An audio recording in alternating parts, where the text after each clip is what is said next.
Tere, mina olen Liisa-Indra vastutustundliku ettevõtluse foorumist. Olen siin Telliskivi loomelinnakus ja sellepärast, et me räägime täna praktikatest. Vastutustundliku ettevõtluse foorum nimelt osaleb Euroopa Liidu projektis EU Talent. See on siis üks projekt, mis on 10 Euroopa riigiga seotud ja jookseb 2 aastat. Eesmärk on sellel projektil kaardistada põhilised takistused praktikate läbiviimisel, innustada ja pakkuda selliseid kohti, mis on kahepoolselt väärtuslikud ja panna praktikakohad enda kasuks tööle. EU Talenti projekti kohta ja juba varasemate videode kohta saate rohkem informatsiooni, kui lähete csr.ee lehele, siin on aadress.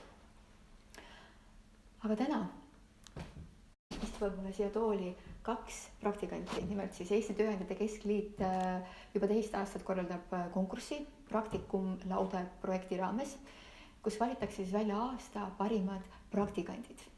Valitakse välja 3 kategoorias: õpipoiss, kutseharidus ja kõrgharidus. Ja meile siis tulevad jutustama parim kõrgharidusega praktikant ja parim õpipoisi õppe läbinud praktikant. Minuga koos on Birgit Vaino ja me hakkame rääkima praktikatest, sest et Birgit on siis tänavu aasta kõige parem praktikant kõrghariduse vallas. Tere, Birgit! Tervist! Birgit, räägi siis, et kus kohas sa tegid praktikat?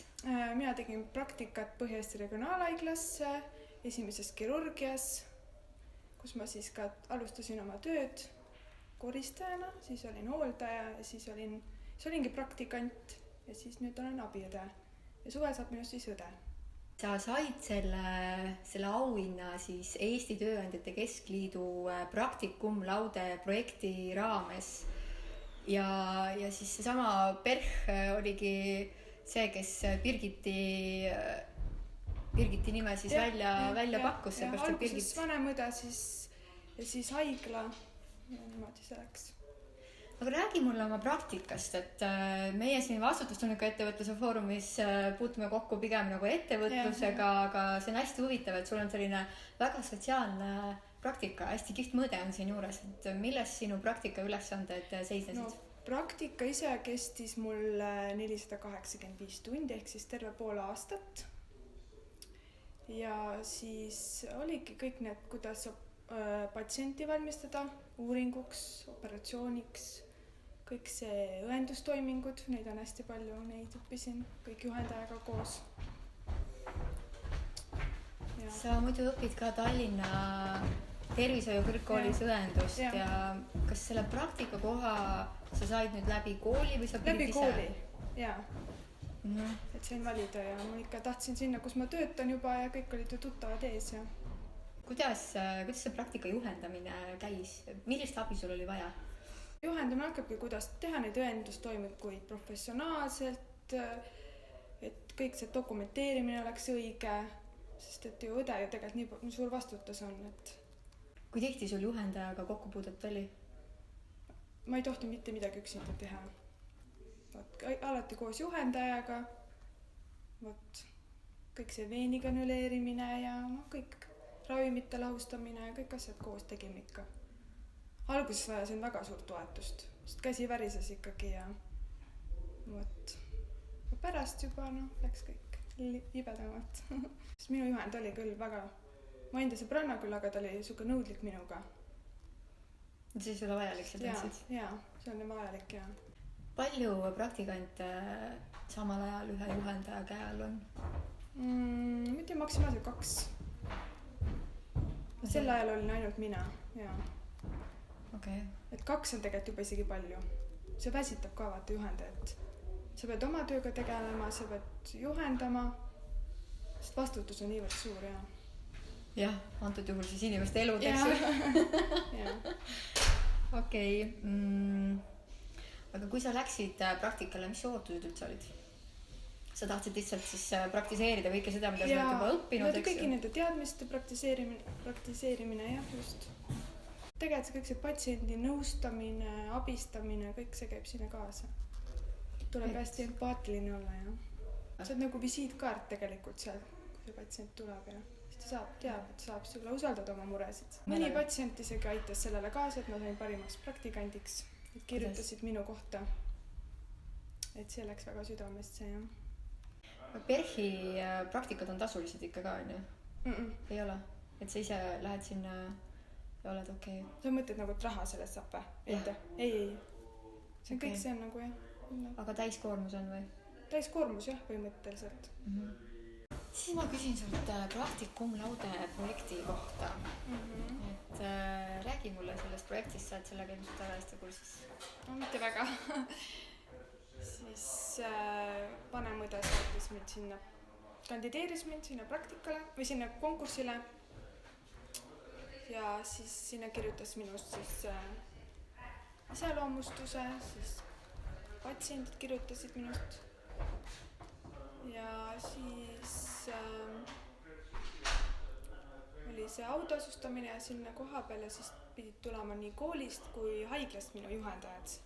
Siis Facebookis käis ka vahepeal, siis see valiti publiku lemmik siis.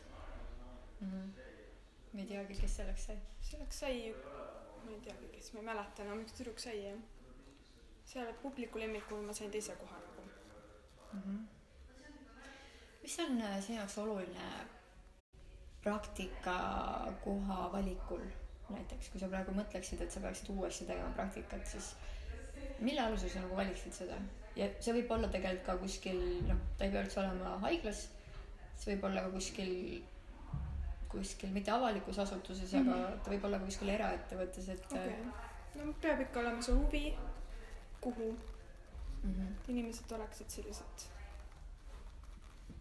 sõbralikud ja võtaksid sind hästi vastu, see on hästi oluline praktikandina, et ma olen seda ka kogenud, kus sind ei võeta väga hästi nagu vastu praktikandina nagu. Ja mis see tähendab, et ei võeta hästi vastu? Et ei pöörata sul tähelepanu nagu ja Ei aidata? ei aidata. Et põhimõtteliselt parim siis, mida ettevõtte saaks teha, ükskõik mis organisatsioon tegelikult, on see, et olla kohal hästi praktikandi jaoks ja endale selgeks teha, et miks mul on selle praktikandi abi vaja. Ja kindlasti praktikandilt küsida, mis on tema eesmärgid. Jah, et see on hästi oluline. Et ta saaks oma eesmärgid nagu täidetud, eks ju. Kui see autastumine, siis üks naine tuli mööda, kes seal žüriis oli, siis ta ütles, et sellepärast sa võitsidki nii kaua nagu ja nii madalast alustasid oma selle tööga nagu. No kui ma olin ju hooldaja juba, siis ma ju ikkagi nägin, kuidas võiks õena teistmoodi teha ja niimoodi. Aga mis need asjad olid, mis sa märkisid, et võiks teistmoodi teha? Kõik see patsientidega mingi käitumine ja kõik sellised asjad, vaata. Sest piisavalt palju tegelikult protseduuride tegemine ja kõik. Õendus on ka hästi palju inimeste teenimises ja aitamises ja sa oled ilmselt ka sattunud kokku näiteks müüjatega, kes on, või teenindajatega, kes on sellised hästi üleolevad ja nagu lihtsalt viskavad sulle asju ette, et kas selliseid leiab siis õendus ka? Ikka leiab ja kahjuks. Mõtled küll, et miks on seda asja õppima mindud, aga noh. Istusin maha ühe järgmise põneva praktikandiga. Tema nime on Karl Allik ja Practicum Laude, mis siis on Eesti Tööandjate Keskliidu projekt selleks, et tunnustada ja välja tuua parimaid praktikante. Karl oli siis kõige parem tänavu 2017 aastal õpipoisi õppes. Tere, Karl! Tere! Milles sinu praktika seisnes? Elektripaigaldistes, välisvõrkudes. Aha, ma vaatasin, et sa õppisid Tallinna Polütehnikumis elektrikuks. Jah, välisvõrkude elektrik 4. kategooria. Tallinna Polütehnikum koos Eeteli, Nove ja Elektrileviga siis korraldasid sellise koolituse, mis algas 2016 septembris ja siis lõppes 2017 septembris. Ja selle koolituse käigus oli vaja läbida siis praktika ka. Kuidas sa valisid oma praktikakoha? Praktikakoha... Ja mis koha sa valisid? Praktikakoht kaasnes töökohaga. Alati meeldib. Lisaboonus. Ma alustasin nagu väike gramm praktikasse ühes teises ettevõttes tehtud. Aga siis ma poole koolituse ajal tahtsin vahetada ettevõtet ja siis praktika jätkus järgmises ettevõttes. See käis niimoodi, et ma teadsin, et see on tubli ettevõte, ma tahtsin sinna minna, siis ma valisin direktori telefoninumbri ja helistasin, et ma tahan tööle tulla. Ja mis ettevõttes valisid, kui sa E-Service valisin. E-Service, okei. Praegu sa oled ju ka... E-Services olen praegu ka. Alguses enne olin sellise ettevõttes nagu Leonard Wise Energy. Seal ma töötasin ligi 5,5 aastat või midagi kõigest. Ja nüüd olen siis varsti saab aasta täis E-Services. Ja mis põhjal sa valisid selle ettevõtte just? Hea maine põhjal. Ma teadsin, mis töid nad teevad ja kuna ma eelmises ettevõttes olin ka mõne siukse tööga kokku puutunud, siis see tundus huvitav. Ja lisaks oli see, et need mehed, kellega ma kokku puutusin, siis nad ei vastupidiselt nii mõnelegi, nad olid siuksed, kui tihtipeale puutud kokku eelarvamuste ja et miks sa tahad ja ära taha ja siis seal oli nagu aidati kaasa ja tuldi vastu ja leiti lahendus ja nagu ei olnud, et oli probleem, et lahendust ei ole. Et siis nagu, kui tuli probleem, leiti lahendus, et ei olnud siukest nagu... Et probleem tuleb alati kas lahendusega, ei olnud niivõrd konservatiive. Jah, et siukest nagu tõrksust ei olnud ja siis kontorisse läksid, siis kontor oli ka ilus ja kõik seinad olid valget värvi, krohkitud, ei olnud siuke küprok. Juht oli väga siuke nagu meeldiv. Võttis su sõbralikult vastu? Võttis sõbralikult vastu, telefonikõne lõpetati juba tšauga ja selles mõttes, et tähtaegades peeti kinni ja ei olnud nagu mingisugust siukest äraütlemist või seda ei olnud. Milliste ootustega sa lähenesid? Mis su praktika ootused olid? Ma lootsin, et ma saan teha alaema ehitusi ja mingid liitumisi välja ehitada ja siukseid asju ja neid ma sain ka. Et praktika käigus oli küll õhuliinitöid ka seal masti otsal inimest. Neid ma sain ka mõned üksikud ja korrad. Aga mu ootused ei olnud võib-olla nagu nii suured, et oli see muidu praktika juhendaja ka kõrval? Praktika juhendaja oli mul ka olemas. Temaga me ka vestlesime ja arutlesime erinevatel teemadel, töökorralduslikel ja ohutustehnilistel. Aga otseselt nagu võib-olla tema sai minu käes ka mõned uued trikid teada, mis mina olin juba varem õppinud. Aha, mis need olid siis näiteks? Ma ei... No see meil on nagu töökorralduslikult, et kuidas Elektrileviga ja mingisugused suhtlused ja võib-olla mingi töötehniliselt, kuidas mingid skeeme parandada natuke lihtsamalt ja kiiremini ja visuaalselt ilusamini. See on väga huvitav, sest et me oleme ka siin EU Talenti projektis rääkinud sellest, kuidas peaks võtma ja võiks võtta endale praktikante, seepärast et üks positiivne pool on see, et praktikandid tulevad värskete ideedega ja võib-olla aitavad juba seda olemasolevat süsteemi siis täiustada ja see tundub, et on just see, mis sa nagu said ka teha vist. Jah, selles mõttes nüüd praktika nüüd on läbi juba, aga siis nüüd mul on ka juba mingisugused uued, keda ma pean koolitama. Aga sa nüüd ise juba oled juhendaja või? Aga ma juba praktika ajal juhendasin ka. Kui ma olin praktikal, siis samal ajal töötas minu alluvuses 12 praktikanti veel. Et kes olid ka nagu, et see on niisugune väga huvitav. Okei, aga ütle, et ma mõtlen siin juba, mul tuleb nii palju küsimusi juba pähe. Kaua see praktika kestis? Aasta otsa? Ja. See on ju mega kaua. Tavaliselt on ju praktikat, mingi kas paar kuud või... Praktikat tõendasime fotodega ehk siis selfidega. Et siis neid pilte pidi tulema kuskil 300 pilti. Ja siis keegi seal koolis vaatas neid sinu selfisid.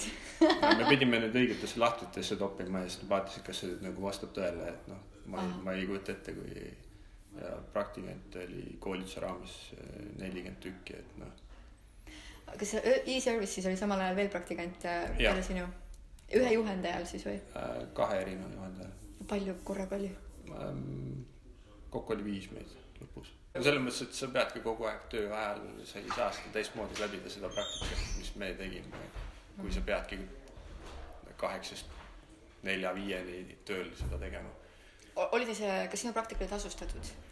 Minu praktika toimus kõik töö ajal ja see oli nagu kõik koolitused, kõik asjad olid töö ajal ja see ei tasustatud. väga tore. Nagu töö käigus me läbisime praktikaliselt. Tööandja jaoks on see vajalik, sest praktika lõppedes me saime ka kutse, omandasime ja see kutse muutub vajalikuks aastal 2020, et üldse toimetada Elektrilevi võrgus töid teha, siis töörühma juhil peab olema omistatud see 4. kategooria kutse. Ahah, et sa üldse võiksid töötada? Et ma võiksin olla brigaadijuht. Aha. Et ma võiksin objekti peal olla, et mehed võiksid minu alluvuses töötada, siis peab see kutse olema. Ja selleks, et ettevõte saaks üldse toimida, siis tal peab olema teatud hulk neid mehi, nii et see on nagu investeering tulevikku. Peale selle, et seal oli tore olla ja kihvtid inimesed, sa ütlesid, et sa ise ka juhendasid siis juba praktika ajal, oma töö ajal teisi. Mida sa pidasid oluliseks, kui sa olid juhendaja? Ja see on teid hästi huvitav, sest et sa ise just olid ju nagu läbisid selle. See, nagu need tööd, mis me teeme, see ei ole kunagi ei ole sükest, et ühe mehe teema. Seal kogu aeg on sul mingi meeskond, kes sind toetab kontoris või objektil. Kogu aeg sul on mingi taust seal kõrval. Kas see oli ka raske sulle, sest et sa ütlesid, et sul oli 2 praktikanti ja sa pidid tegema oma tööd ja siis sa pidid olemas olema nende praktikantide jaoks. Oli see sulle motiveeriv, et sa said teisi aidata ja juhendada või vahepeal sa tundsid, et enda nagu tööaega jääb nagu väheks? Selfisid ei jõudnud teha. Selfisid ei jõudnud enam teha? Tööaega on alati vähe tööd, kogu aeg on olnud, nii kaua kui ma olen olnud seal kuskil, siis kogu aeg on tööd olnud. No samas nendega ei olnud raske, tublid poisid, üks, kellega ma seal koos olin, temaga ma koos töötan 7 aastat. Algus paarimehena, siis ülemusena, siis ta läks ära ja siis ma sain uuesti ta ülemuseks ja teise ka. Ja see juhendamine, see on siuke, kogu aeg on see siukest juhendamist, et mehed tulevad objektilt tagasi, ütlevad, et kuule, teinekord tee nii. Ja siis kui mehed tulevad objektilt, siis ma vaatan nende töid üle ja siis vaatan, kuule, et seal oleks pidanud hoopis nii tegema, et see kogu aeg on siuke juhendamine. Et sul ikkagi sinu töö, sa oled juba võtnud oma töö osaks selle, et sa vaatad teiste tööd siis ka üle ja oled nagu kohal nende jaoks. Jah, see on juba 4 aastat. Tundub, et see praegune ettevõte on sind hästi palju motiveerinud ja võimaldanud sul kuidagi nagu kasvada vist, et... No selles mõttes, kui eelmises ettevõttes mul oli väga suhteliselt kitsas nagu valdkond, siis nüüd ma tegelen palju rohkem seina asjadega. See vist on hästi oluline, et sa tunned ennast nagu, et sa saad areneda ja et sa oled vajalik. Ma mõtlen varasemad kogemused, kus ma olen ka koos praktikantidega töötanud. Siis üks noor härra tuli ka praktikale, elektriku praktikale ja tema sai praktika ajal aru, et see elekter mitte kuidagi ei lähe. Väga hea, vähemalt ta sai teada, et see ei sobi talle. Üks teine praktikant tuli meie punti ja kuna nagu siuke töölaad talle ei sobinud, siis ta leidis ühe teise pundi ja seal ta läbis selle praktika väga hästi. See oli TTÜ poolt, tema tuli TTÜ-st praktikale ja praktika lõpus ta kirjutas oma lõputööga sellest, mis ta praktikal õppis ja kas ta sai mingi 4+ või 5 selle. Mis sa arvad, mis on oluline selleks, et oleks nagu kahepoolselt väärtustatud praktika, et see, kes tuleb praktikale, saab nagu kogeda kõike seda, mida ta on õppinud ja mis tal on nagu vaja, aga samas, et siis see ettevõte saaks ka praktikandist kasu. Meie valdkonnas, kui sa tuled nagu elektrikuks või tuleb praktikale, siis kõige rohkem on sul kasu siis, kui sul on talupoja mõistust, et kuidas tööd teha. Et kui sul on nagu sellist järjepidevust ja nagu ka seda, et sa oskad põrandut pesta, seda, et sa oskad arvuti taga töötada, siis järgmine kaamriga naela seina lüüa, 3. hetkel kaablit ühendada, vahepeal labi taga kaevata, et kui sa oskad nagu väga paljusid asju, et siis saab sind rakendada. Aga kui sind peab tõesti nagu praktikanti nagu kuskil nagu midagi pilpa peale hoidma, siis on nendega tõesti väga raske teha. Ta tulebki mingisuguste omade veidrate küsimustega, mis alguses kratsid 10 minutit kukalt, et kuidas sa üldse niisuguse küsimuse peale tulid, ja siis saad aru, et see on tegelikult tema jaoks on see vajalik. Aga ma pole ühtegi kedagi saatnud küsimusega ukse pähe. Kõige olulisem, mis praktikandil on see, et kui ta ei tea, siis ta peab küsima. Ja kui ta teab, siis ta peaks ka ütlema midagi valesti.